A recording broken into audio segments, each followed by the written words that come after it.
السلام علیکم ورحمۃ اللہ وبرکاتہ. Welcome to our channel Free Islamic Education Group. Maryam Safdar and team presents سنہ کورس فار کڈس. سو پیارے بچوں، کیسے ہیں آپ سب؟ آئی ہوپ آپ سب ایمان اور صحت کی بہترین حالتوں میں ہوں گے. اللہ پاک آپ کو، مجھے، ہم سب کو اپنی حفاظت میں رکھے. آمین ثم آمین. اور میں امید کرتی ہوں کہ سنت کورس بہت اچھا چل رہا ہے اور آپ اس کو فالو کر رہے ہیں، سنتوں کو. اور اللہ تعالیٰ سے اجر لینے کے لیے آپ نے دوڑ لگائی ہوئی ہے کہ اللہ تعالیٰ آپ کو ثواب دیں. ایسا ہی ہے؟ I hope so. تو ہم نے بہت ساری سنتیں سیکھی ہیں الحمدللہ، اور ابھی ہم سیکھیں گے انشاءاللہ آگے بھی. اب آج جو ہم سنت سیکھیں گے یا جو دعا سیکھیں گے وہ ہے وضو کے بعد. ٹھیک ہے، وضو کرنے کے بعد ہم نے کون سی دعا پڑھنی ہے، کون سی سنت ہے جس کو ہم نے فالو کرنا ہے. اچھا، وضو اچھے طریقے سے کرنا چاہیے. ٹھیک ہے، یہ ہم نے بات پہلے بھی کی جب ہم وضو سے پہلے کی دعا دیکھ رہے تھے. وضو بہت اچھے طریقے سے کرنا ہے جیسے ہمیں طریقہ کار بتایا گیا ہے. اور وضو کرنے کے بعد اگر ہم 2 رکعت نماز پڑھ لیں نفل تو بہت اچھا ہے. ٹھیک ہے، اس نماز کو ہم کہتے ہیں تحیۃ الوضو. ٹھیک ہے، وضو کرنے کے بہت سے فائدے ہیں. ٹھیک ہے، جیسے ہم نے لاسٹ ٹائم دیکھا تھا کہ باوضو رہنے سے بہت اجر ملتا ہے.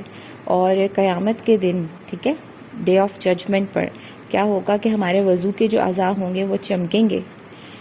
سبحان اللہ، کتنی اچھی بات ہے نا. یعنی ہم دور سے پہچانے جائیں گے کہ یہ مسلم امت ہے، یہ وضو کرنے کی وجہ سے ان کے وضو کے اعضاء چمک رہے ہیں. اور وضو کرنے سے پتہ کیا ہوتا ہے؟ سب سے زیادہ مزے کی بات کہ ہم جیسے ہاتھ دھوتے ہیں، چہرہ دھوتے ہیں، پاؤں دھوتے ہیں، تو ہمارے ہاتھ کے گناہ، چہرے کے گناہ، پاؤں کے گناہ سب جھڑ جاتے ہیں. اور یہ جو ہماری وضو کے بعد کی دعا ہے، یہ اسے کلمہ شہادت بھی کہتے ہیں. اور اس میں ہم شرک سے بیزاری کا اظہار کر رہے ہیں. ٹھیک ہے، یعنی ہم کہہ رہے ہیں کہ اللہ ایک ہے، ہم اللہ کے ساتھ کسی کو شریک نہیں ٹھہراتے، اس کے سوا کوئی معبود نہیں ہے. اور توحید پر ایمان کا اقرار کرتے ہیں. ٹھیک ہے، یعنی اللہ ایک ہے، ہم اس بات پر متفق ہیں الحمدللہ. ٹھیک ہے، اچھا جی، تو ہم دعا دیکھ لیتے ہیں کہ دعا کیا ہے وضو کے بعد کی. اشہد ان لا الہ الا اللہ وحدہ لا شریک لہ واشہد ان محمدا عبدہ ورسولہ. ٹھیک ہے، یہ آپ نے وضو کرنے کے بعد یہ دعا پڑھ لینی ہے. اور دعا پڑھنے کے بعد آپ فوراً 2 نفل کے لیے کھڑے ہو جائیں، جو کہ نماز تحیۃ الوضو کہلائے گی. ٹھیک ہے، اب اللہ تعالیٰ سے ثواب لینا ہے نا، تو ہمیں کچھ نہ کچھ ایفرٹ تو کرنی پڑے گی. اللہ کے اور آپ صلی اللہ علیہ وآلہ وسلم کے مقرب بندوں میں شمار ہونا ہے، تو ایفرٹ تو ہمیں کرنی پڑے گی. ٹھیک ہے، ایک دفعہ دعا دیکھ لیتے ہیں وتھ ٹرانسلیشن. اشہد ان لا الہ الا اللہ وحدہ لا شریک لہ واشہد ان محمدا عبدہ ورسولہ.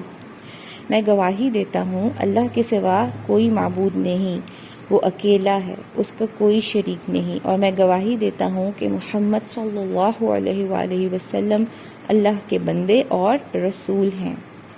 الحمدللہ، آج ہم نے وضو کے بعد کی دعا بھی دیکھ لی ہے.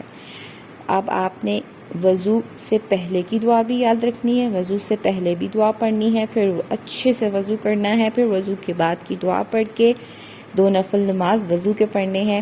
تو بس بہت سا ثواب انشاءاللہ اللہ رب العزت آپ کے لیے لکھ لیں گے. دعاؤں میں یاد رکھیے گا. السلام علیکم ورحمۃ اللہ وبرکاتہ.